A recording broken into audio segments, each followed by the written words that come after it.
Bismillah wa salatu wa salamu ala Rasulillah wa ba'd. My topic is the power of a mother. And in our time especially, certain challenges are increasing, divorce is increasing, family breakups are increasing.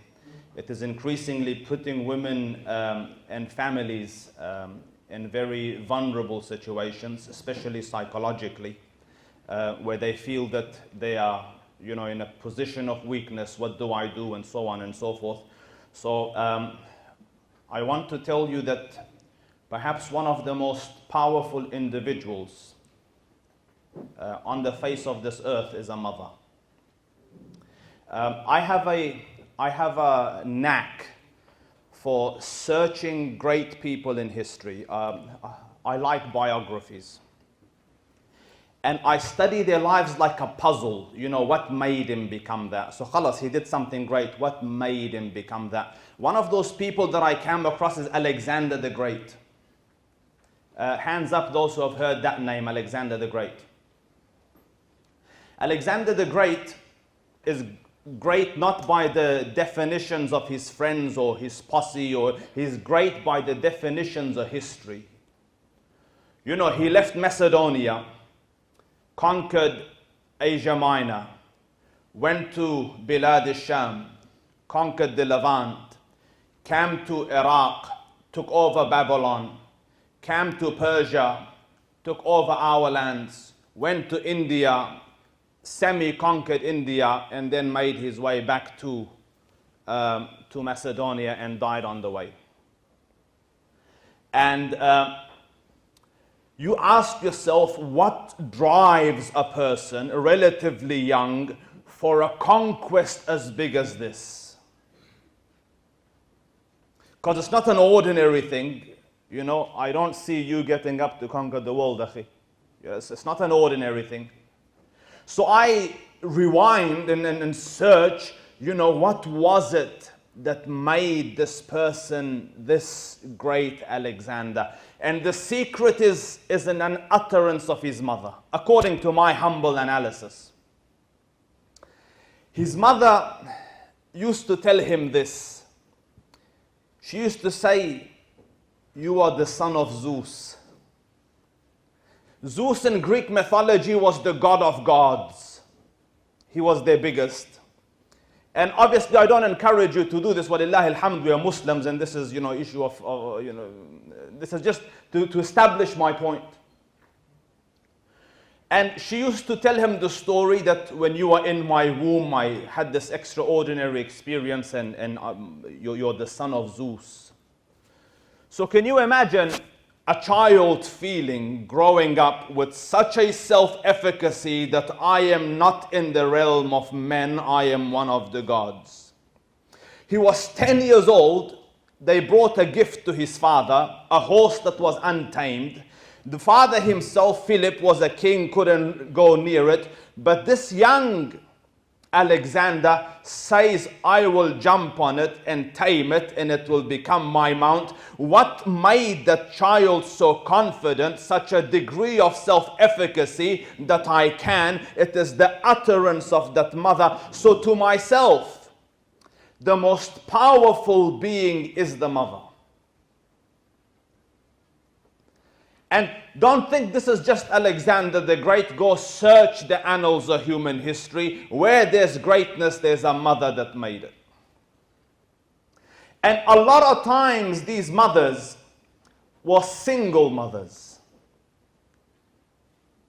And some, although they were married, but their life situation was still single. Rabi'atul Ra'i, he was one of the big scholars of Islam, but his father was in the army of the son of Uthman ibn Affan. He went towards our areas, Khurasan. And there he lasted for many, many years. And by the time he came back, young Rabi', would have been grown into a man. But before he left, he gave the mother 30,000 coins. He is this, look after yourself till I come back. Khurasan's a long way off. When he came back, as is the sunnah, he went to the masjid first. And in the masjid he saw, there's a young man sitting in a huge multitude around him. He is one of the 7 fuqaha of Medina. So feeling like, what a man, what an achievement, he came home. The man is still in the masjid. He doesn't know it's my son. So he came home and talking to the wife, he goes, what did you do with the 30,000? So she said, go to the masjid, you will see your son. So he went to see, subhanallah, and he said, you spent it well. Do you see? The one that made that ordinary Rabi' into one of the giant of the scholars was the wisdom and the thought and the planning and the strategy and the vision and the outlook of that awesome woman who could have gone and bought shoes, but instead she bought an education and a life for us to look up to till Qiyamah come. The famous man Imam Malik rahimahullah ta'ala. Imam Malik, the scholars say, Imam Malik is a giant of the Ahl al-Ilm. They say the young man wanted to be a singer. Did you know that? Malik rahimahullah, Malik wanted to be a singer. And Malik's father is paralyzed. Did you know that? Imam Malik's father is paralyzed. He was very limited, so he used to make arrows. That was his way of living. He used to make arrows and sell the arrows. So young Malik told his mom, I want to be a singer, because singers were looked after and there was pomp and ceremony around them.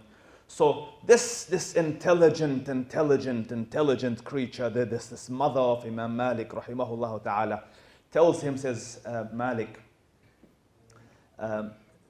singers are good looking. And this is to just sow doubt in his head, although Imam Malik is very good looking. And their career only lasts whilst they're young and good looking. And instead, she directed his attention towards ilm. You know how? She went and bought him clothing of the ulama. You know, the turban and the bisht. And she used to wash him and perfume him and sit him up and then ask him questions on the sufra. Malik, how many rak'ah is in Zuhr? So Malik used to feel like a scholar and say 4. She changed his projectile towards ilm. And understand this, Muslims. You don't need money to create greatness. You don't need resources to create. All research states the same. It is the capacity of the mother and the capacity of a teacher that builds greatness. So interest sparked in the heart of Malik, and then the rest became just mechanics. So one of his famous sheikhs is Nafi' Mawla Ibn Umar. The student of Ibn Umar and the freed slave of Ibn Umar. And this is called the golden chain of narration and hadith for those who study hadith. Imam al-Shafi'i from Imam Malik, from Nafi', from Ibn Umar, from the Prophet of Allah, they call this the golden chain.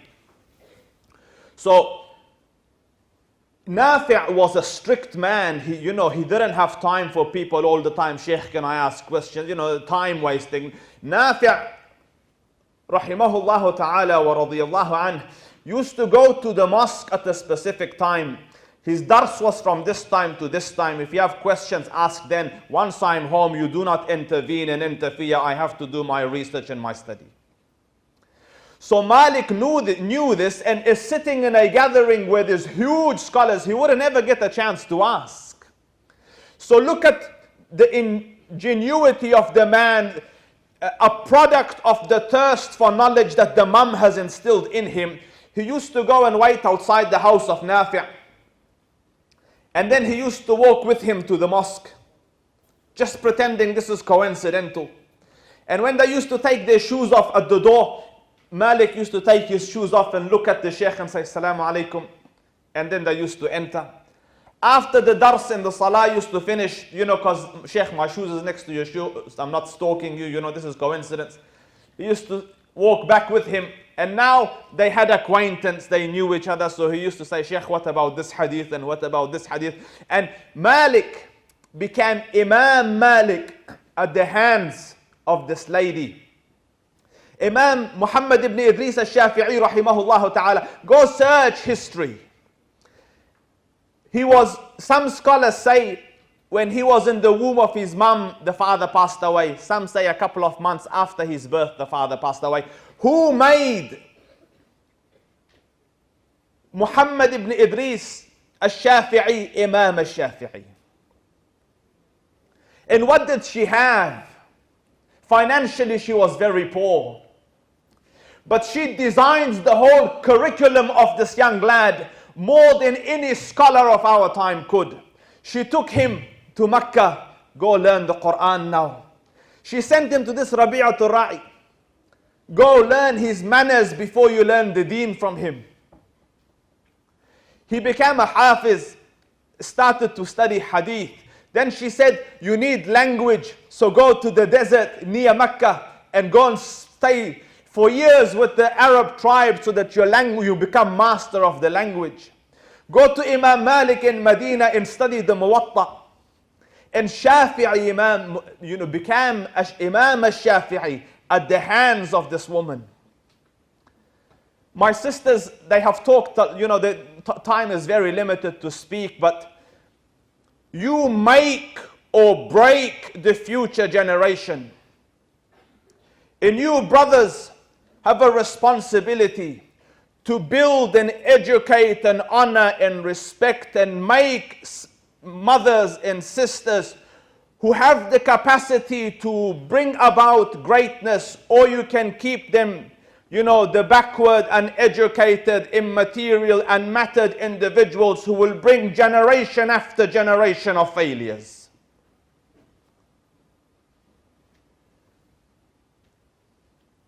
And understand this. And so far my evidence is from history.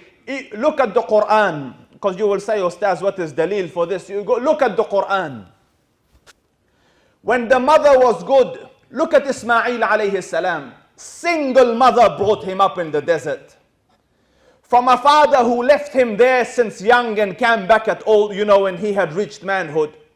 Had she been a poor mother, a weak mother, and an unfaithful mother, she would have poisoned his head with, where was he for your second birthday? Why didn't he buy you this? Why didn't he come for your celebration? He didn't even give me a Valentine's gift. Instead, when he comes years later, a prophet of God, seeing Ismail alayhi salam, he utters this proposition, my son, I have seen in a dream, أني أذبحك, that I am sacrificing you, فانظر ماذا ترى, then see what is your opinion. And the upbringing of a righteous mother is this, يا أبت افعل ما تؤمر ستجدني إن شاء Allah. Oh my father, do as you have been commanded. You will find me by the grace of Allah of those who will bear it patiently. That is an upbringing of a righteous mother, of an intelligent mother, of a far-sighted mother.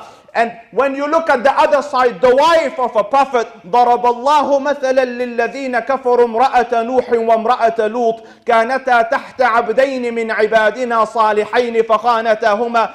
Two wives of two prophets, Nuh and Lut, alayhim afdalu salatu wa atammu taslim. And the father is a prophet, yet the mother is a disbeliever. The son became a disbeliever. And the Quran records it, Ya bunayya arkam ma'ana wa la takum. Oh my son, come with us and don't be of those who are left behind. He says, I will go into the mountain. I will resist the punishment of Allah Rabbul Izzah. So Allah destroyed him. Nuh alayhi salam says, Ya Rabb, he was from my family, and you promised the protection of my family. Allah Rabbul Izzah says, he wasn't from your family. إنه عمل غير صالح. He was an unrighteous deed.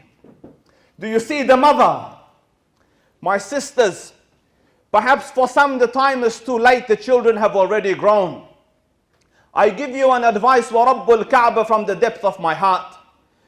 Bring up your children to become successful parents and successful upbringers of the next generation. Otherwise, the graveyards will become filled with capacity and jewels that never reach their flourishing. Generations will come and generations will go. For your time and patience, I thank you. I have trespassed on your patience yet again. May Allah Rabbul Izzah reward you and guide you and guard you.